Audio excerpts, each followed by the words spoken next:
Assalamualaikum warahmatullahi wabarakatuh. Salam sejahtera. Yang terhormat, Ibu Bapak dosen penguji ujian kinerja PPG guru tertentu periode 2 tahap 1 tahun 2025. Perkenalkan, nama saya Rafika Rahma SPD dengan NIM 25980-26433. Saya asal dari LPTK Universitas Negeri Semarang dengan program studi pendidikan sejarah. Saya akan menjelaskan tentang materi kolonialisme dan imperialisme dalam perspektif global di kelas 11. Pembelajaran tersebut berbasis diferensiasi. Saya asal dari instansi SMA Negeri 1 Arjawinangun, Kecamatan Arjawinangun, Kabupaten Cirebon. Selamat menyaksikan. Assalamualaikum warahmatullahi wabarakatuh. Waalaikumsalam. Selamat siang anak-anak. Alhamdulillah, luar biasa, Allahu Akbar. Semangat belajar pada hari ini? Semangat? Sebelum memulai suatu pembelajaran, alangkah lebih baiknya kalau kita membaca doa. Silakan Din Sakim dipimpin.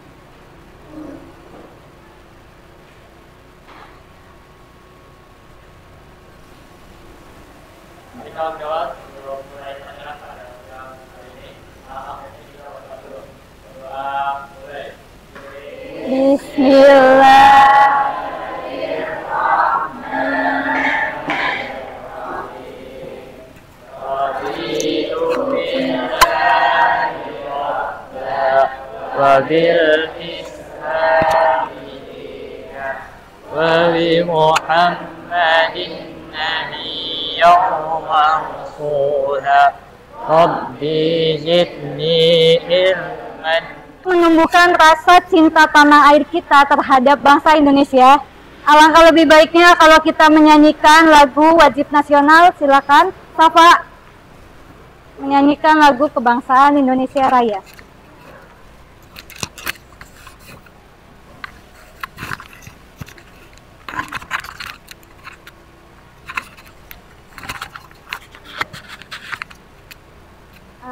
Dipersilakan untuk berdiri.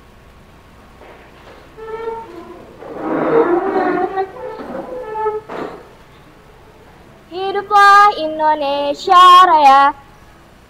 Indonesia tanah airku, Tanah tumpah darahku. Di sanalah aku berdiri, jadi pandu ibu. Indonesia kebangsaanku, bangsa dan Fakim Fahri Rozi Azaria, Fadil Nugraha,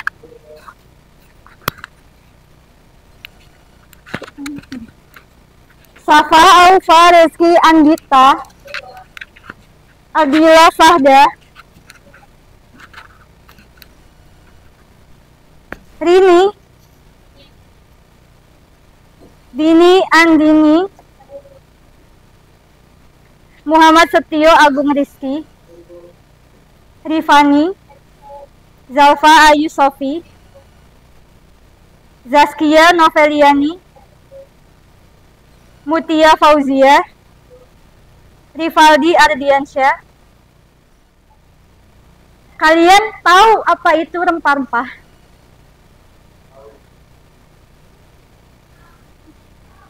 Apa itu rempah-rempah? Silakan. Ya, betul sekali. Jenis bumbu. Pernah nggak sih kalian menggunakan rempah-rempah atau sekedar melihat rempah-rempah? Di mana?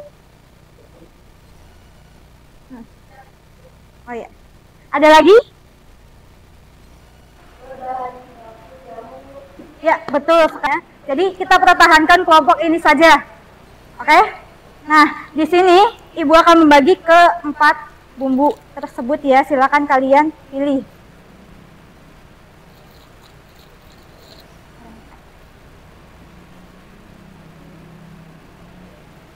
Silakan kalian amati bumbu rempah-rempah tersebut. Kemudian Ibu akan bertanya lebih lanjut. Kelompok 1. Bumbu rempah-rempah itu apa jenisnya? Kelompok 1 silakan. Kunyit. Betul sekali. Jawabannya adalah kunyit. Terus kelompok 2, bumbu itu apa? Menghadapi capaian pembelajaran ini. Yang pertama, siswa harus bisa mengidentifikasi tentang latar belakang terjadinya pelayaran bangsa Eropa. Yang kedua, bangsa Indonesia ini ada sangkut pautnya terhadap sisi positif dan negatif yang perlu kalian identifikasi. Yang ketiga, para siswa harus bisa mengidentifikasi tentang rute perjalanan bangsa Eropa yang singgah di Indonesia. Poin pertama, Perang Salib dan jatuhnya kota Konstantinopel. Ibu mau nanya lagi ya, Perang Salib itu apa sih? Ada yang bisa jawab? Silakan Trifani. Ya, perang antara Muslim dan Kristiani. Pernah nggak sih kalian dengar kata-kata itu? Ada ya? Sampai sekarang masih ada? Masih ada. Apa di mana? Palestina dan Israel. Memperebutkan apa sih? Kota Yerusalem. Jadi dua kategori ini adalah dua lokasi yang berbeda, saling memperebutkan suatu wilayah. Akan tetapi yang satu, kota Konstantinopel ini hanya memperebutkan wilayah kekuasaan saja. Sedangkan kalau Yerusalem ini termasuk ke memblokade seluruh wilayahnya. Sampai sekarang ya masih berlaku. Jatuhnya kota Konstantinopel ini ternyata mengganggu yang namanya aktivitas perdagangan laut di bangsa Timur Tengah. Kenapa sih? Ternyata karena adanya bangsa Eropa yang mengobrak-abrik suatu perdagangan yang ada di kota Konstantinopel. Dan berhubung kota Konstantinopel ini sudah ada dipegang oleh Turki Utsmani, maka di sini Turki Utsmani itu membuat sebuah politik yang mempersulit bangsa Eropa untuk melakukan transaksi jual beli. Ingat ya, kota Konstantinopel ini adalah kota yang mana tempat berlangsungnya perdagangan antara bangsa asing. Jadi pusat yang ada di situ. Bangsa apa aja? Cina, Jepang, Thailand, dan orang-orang Arab. Semuanya berkumpul di kota Konstantinopel. Sedangkan bangsa Eropa setelah mengobrak-abrik suatu sistem perdagangan di kota Konstantinopel, ternyata mereka membutuhkan sebuah rempah-rempah. Untuk apa sih? Pertama, musim di sana ternyata dingin, iklim, salju. Butuh ada yang namanya penghangat, bukan hanya alkohol ya, bukan hanya minuman keras. Jadi di sana membutuhkan sebuah penghangat untuk menghangatkan diri. Salah satunya adalah rempah-rempah. Sedangkan kota Eropa itu sendiri tidak memiliki sumber daya alam yang memadai untuk membuat sebuah rempah-rempah. Ditambah Cina menggunakan bahan rempah-rempah untuk membuat obat yang diperlukan oleh bangsa Eropa. Jadi setelah diblokade, maka bangsa Eropa itu menghadapi kendala krisis perdagangan dan tidak memiliki pemasukan lainnya mengenai rempah-rempah. Maka terjadilah mencari sumber dengan melakukan penjelajahan samudra. Bangsa Eropa ini bukan hanya sekedar ternyata krisis ini ya latar belakang terhadap rempah-rempah, melainkan ternyata bangsa Eropa ini sendiri juga ada kaitannya dengan sejarah revolusi industri, yang mana dalam pelayaran bangsa Eropa ternyata mereka ini punya dua item yang menjadi pemasukan bagi mereka agar bisa lebih baik lagi dalam pelayaran bangsa Eropanya. Apa saja? Telah ditemukannya mesin uap dan telah ditemukannya sebuah kompas. Dua item ini membuat pelayaran bangsa Eropa menjadi lebih baik lagi. Selanjutnya,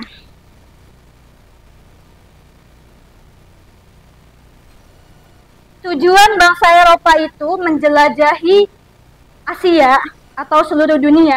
Ini adalah tiga itu ya, 3G. Apa aja? Gold, glory, dan gospel. Ada yang tahu gold artinya apa? Silakan. Emas. Gold adalah emas. Betul sih dalam bahasa Inggris. Tapi yang dimaksudkan di sini adalah gold mencari kekayaan. Jadi mencari sumber daya alam yang bisa dijadikan uang. Di situ ya dalam motif pelayarannya. Yang kedua, glory. Ada yang bisa jawab? Apa itu glory? Silakan Gali. Apa? Mencari kejayaan. Ketika seseorang menjelajahi tempat, bukan hanya tentang kekayaan yang mereka cari, melainkan mereka juga pasti ingin dijabat, ingin disembah, ingin diagungkan. Makanya adanya yang namanya glory, sistem kejayaan. Terakhir, gospel. Ada yang bisa jawab? Ya, silakan. Ya, sekaligus berdakwah ya kalau dalam Islam mah. Tapi ini kan bukan Islam, berarti hanya menyebarkan agama Nasrani atau Kristiani, agama utama di negara Eropa. Selanjutnya, ini ya tujuannya. Peta pelayaran bangsa Eropa yang singgah ke Nusantara. Yang pertama itu ada apa aja sih kotanya yang menjelajahi bangsa Eropa? Ya, silakan Rifani. Ya, betul sekali. Ada 4 kategori kedatangan bangsa Eropa. Yang pertama Portugis, Spanyol, Belanda, dan Inggris. Portugis adalah negara pertama yang menjelajahi Nusantara di situ. Sedangkan bangsa yang menyusul bangsa Portugal adalah Spanyol. Akan tetapi progresnya lebih lama. Karena apa? Dia pergi ke arah sebelah kiri, yang mana akan menemukan sebuah lautan tanpa daratan sama sekali, yaitu Samudra Pasifik. Di sini. Balik lagi dulu ya. Bangsa Spanyol, dia menjelajahi ke arah kiri dan pergi berhenti di Patagonia. Di sini bangsa Spanyol menyangka ini adalah tempat Hindia, makanya disebut dengan Hindia. Akan tetapi setelah diriset oleh Amerigo Vespucci, ternyata daratan ini disebut dengan daratan yang bukan India. Makanya diubah namanya menjadi Amerika. Di Amerika ini yaitu adalah Portugis yang sudah ada di Ternate Tidore. Dia akhirnya menyusul di Ternate Tidore. Sampai situ. Kemudian yang ketiga ada Belanda. Belanda hanya mengikuti progres oleh bangsa Portugal ya, dari Belanda kemudian pergi ke Tanjung Harapan, terus berhenti di Calicut, berhenti juga di Malaka. Akan tetapi pemberhentian terakhir dia adalah di Banten. Di sini ternyata membuat sebuah wilayah yang cukup lama di bawah kuasa Belanda. Jadi negara kan yang berkaitan dengan perdagangan jalur rempah-rempah Nusantara. Silakan.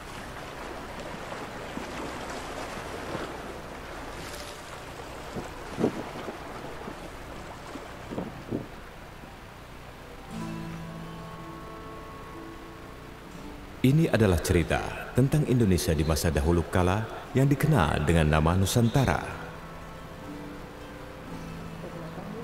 Sejak zaman lampau, Nusantara telah dikenal sebagai daerah penghasil rempah-rempah, komoditi utama dalam perdagangan internasional di masa itu.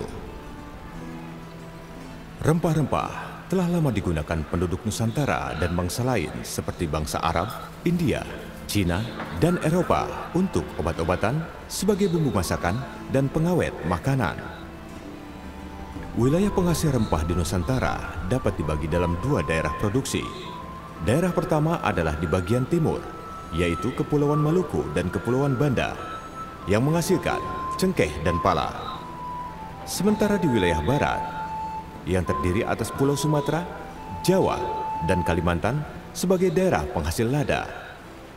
Emporium atau pusat perdagangan terbesar pada masa itu adalah Malaka. Kota ini menjadi tempat bertemunya berbagai pedagang Nusantara seperti Banten, Makassar, Banda, dan Ternate. Emporium tersebut terintegrasi dengan jalur perdagangan Asia. Para pedagang dari Cina, Arab, dan India membawa komoditas tekstil dan porselen. Tingginya harga rempah di pasar dunia mendorong bangsa Eropa untuk membeli komoditas itu langsung dari daerah asalnya. Penjelajah Eropa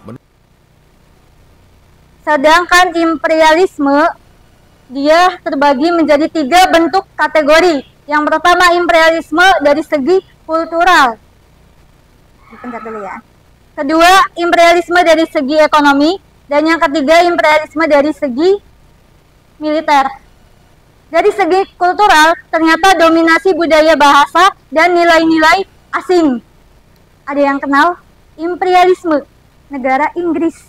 Apa sih yang diperkenalkan di sini adalah dominasi budaya bahasa. Bahasa Inggris adalah bahasa persatuan di dunia. Nah, itulah sebabnya Inggris menjajah dan tidak mempedulikan ya, kalian mau mendirikan rakyat sendiri, mendirikan pemerintah sendiri, tidak peduli. Karena tujuan utamanya dia adalah seluruh dunia untuk memperkenalkan bahasanya sekaligus nilai-nilai asingnya. Berupa apa? Senjata dan uang, mata uang. Ada ya, dolar Inggris. Di bidang ekonomi, ketergantungan ekonomi pada negara kuat. Contohnya sampai saat ini, inflasi kita masih nyata ya. Rupiah, kita punya loh. Di sini punya wilayah sumber daya alam. Kita punya emas. Kita punya bahan bakar, kita punya minyak bumi, kita punya aneka ragam gunung ya yang bisa dimanfaatkan. Salah satunya adalah sumber daya alamnya berupa rempah-rempah. Akan tetapi kenapa kita nggak kaya?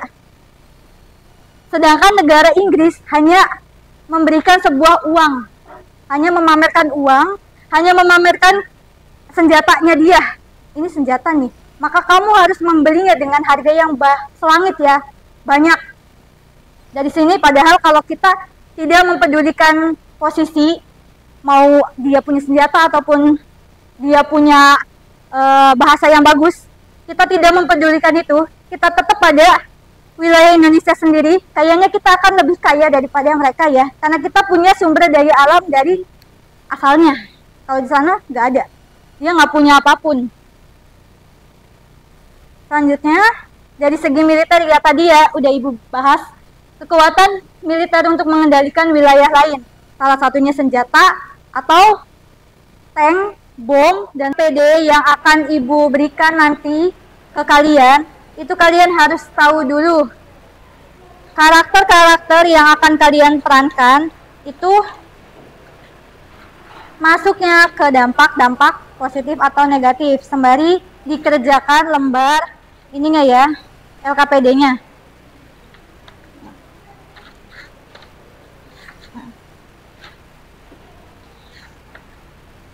Nanti kalau udah selesai mengerjakan LKPD-nya, mohon untuk dipresentasikan.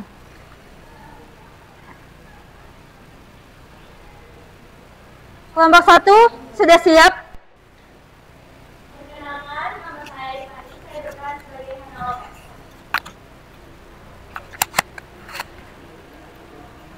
Perkenalkan, nama saya Rifani, saya berperan sebagai Hana Lopez. Hana Lopez silakan langsung di itu. Nah, langsung bermonolog ya.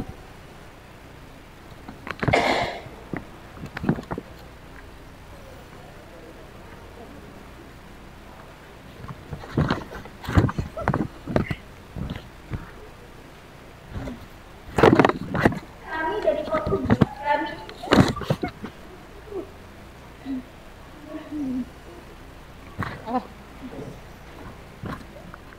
rakyat lokal mulai tidak percaya. Mereka bilang kita menekan harga dan memonopoli. Selanjutnya.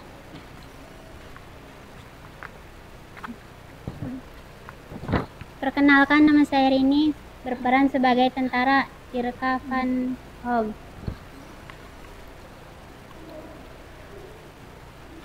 mereka melawan kita punya kapal dan meriam, mereka harus tunduk demi stabilitas.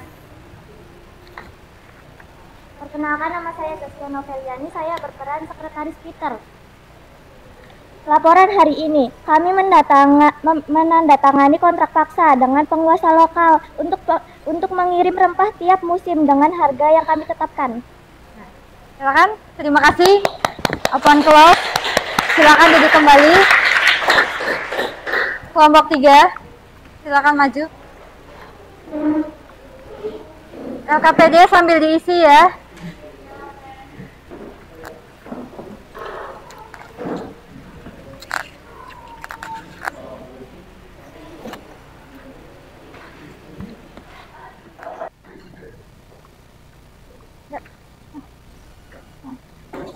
Duluan. Dakon.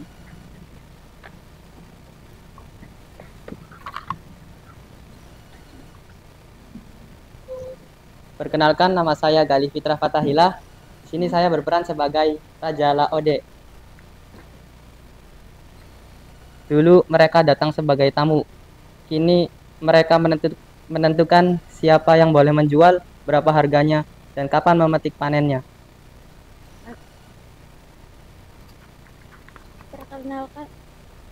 Perkenalkan saya Nabila Praba.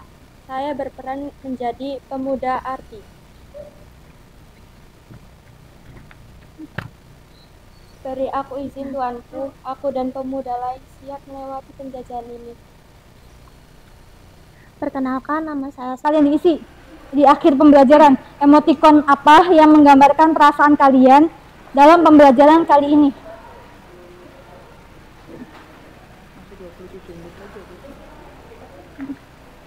Conteng doang. Terus nanti ada ini nih ngisi bagian sini. Ada ngarang aja.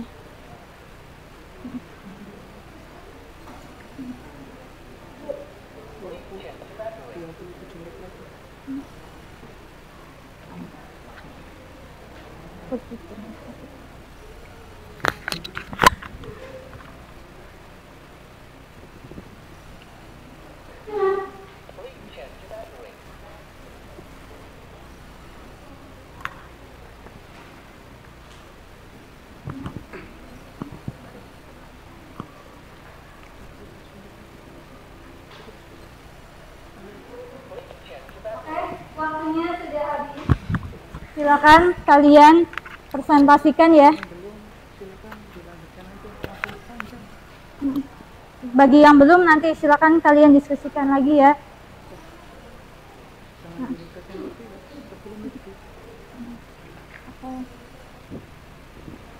Diskusi berapa?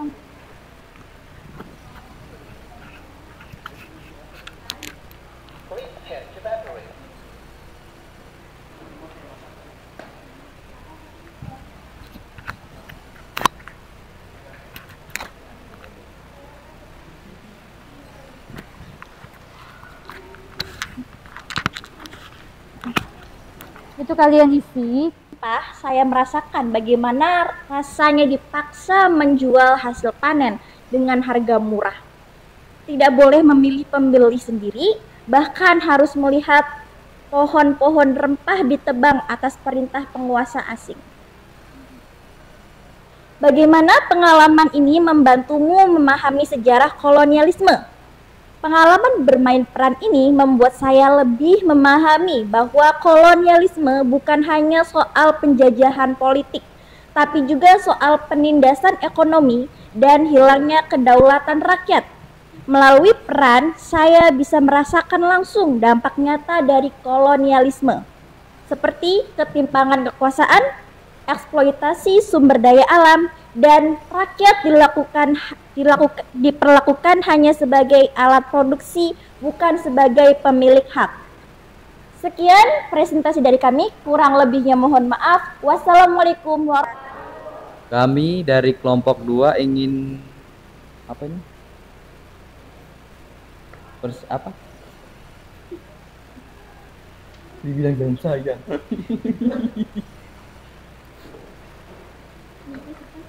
Mempresentasikan hasil kerja kami. Ya apa? Perkenalkan nama saya udah tadi. Perkenalkan nama saya Safa Lutfi Adrian dan di sebelah saya Fadil Nazaria. Perkenalkan nama saya Zaskia Noveliani. Perkenalkan nama saya Rini.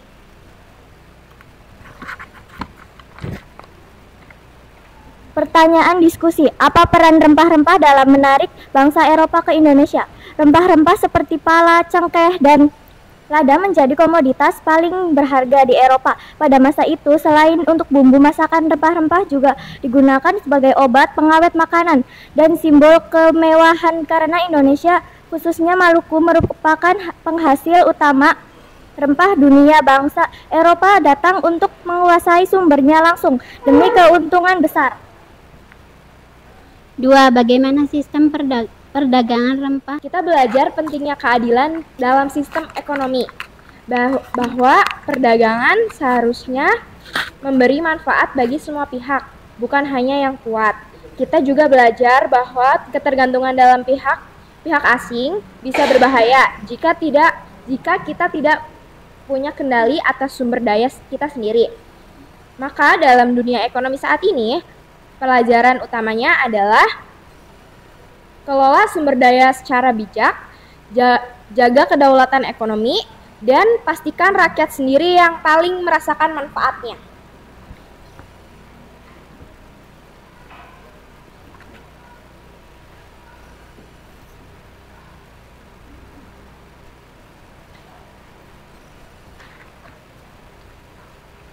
Refleksi pembelajaran. Apa hal paling mengejutkan yang kamu temui saat bermain peran? Yang paling mengejutkan bagi saya adalah saat menyadari bahwa peran saya sebagai rakyat biasa hampir tidak punya suara apa-apa. Dalam permainan, saya hanya bisa menuruti perintah, menjual hasil panen dengan harga yang sudah ditentukan, dan tidak punya pilihan untuk menolak. Rasanya seperti dikendalikan sepenuhnya oleh orang luar. Bagaimana pengalaman ini membantumu memahami sejarah kolonialisme? Dari permainan itu, saya bisa merasakan bahwa penjajahan tidak hanya terjadi secara fisik, tapi juga secara mental dan ekonomi. Saya jadi lebih memahami bahwa... Coba kalian bayangkan, jika kalian berada pada posisi zaman sekarang dan ada penjajah yang datang ke Nusantara atau ke Indonesia saat ini. Kemudian, apa tanggapan kalian? Apakah akan menerima perlakuan mereka yang datang ke sini atau justru menolaknya? Datang ke sini, ada yang berani menjawab?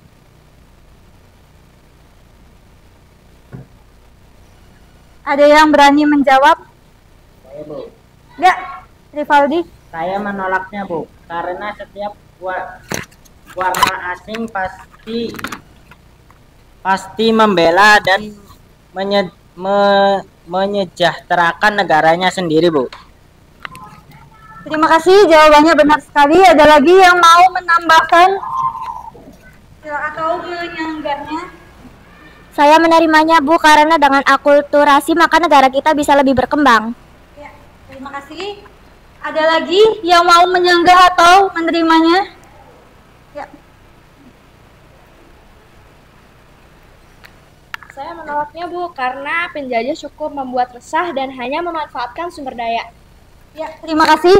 Jawabannya semuanya itu benar, tergantung perspektif masing-masing. Ingat ya, setiap pemikiran itu pasti berbeda pendapatnya, baik secara menolak ataupun menerimanya. Justru adanya penolakan dan adanya penerima justru mengakibatkan adanya pencampuran antara perspektif yang pertama dengan sudut pandang yang perspektif kedua. Otomatis di sini kita tidak boleh menjudge. Kesimpulan pembelajaran hari ini adalah saya belajar bahwa kedatangan bangsa barat tidak hanya karena ingin berdagang, tapi juga karena ingin menguasai sumber daya alamnya, terutama rempah-rempah. Akibatnya rakyat terkhusus di Indonesia kehilangan kendali atas perdagangan di tanah sendiri. Terima kasih. Cukup ya. Cukup sampai di sini. Ada yang mau ditanyakan sebelum ditutup? Tidak ada ya? Oke, terima kasih. Billahi taufiq wal hidayah. Wassalamualaikum warahmatullahi wabarakatuh. Waalaikumsalam. Silakan Din Mustaqim untuk kembali ditutup ya. Doa penutup. Silakan.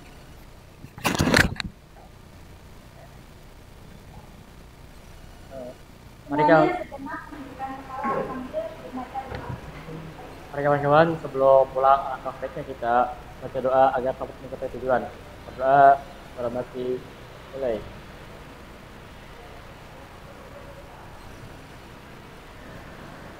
Berdoa, selesai. Alhamdulillah.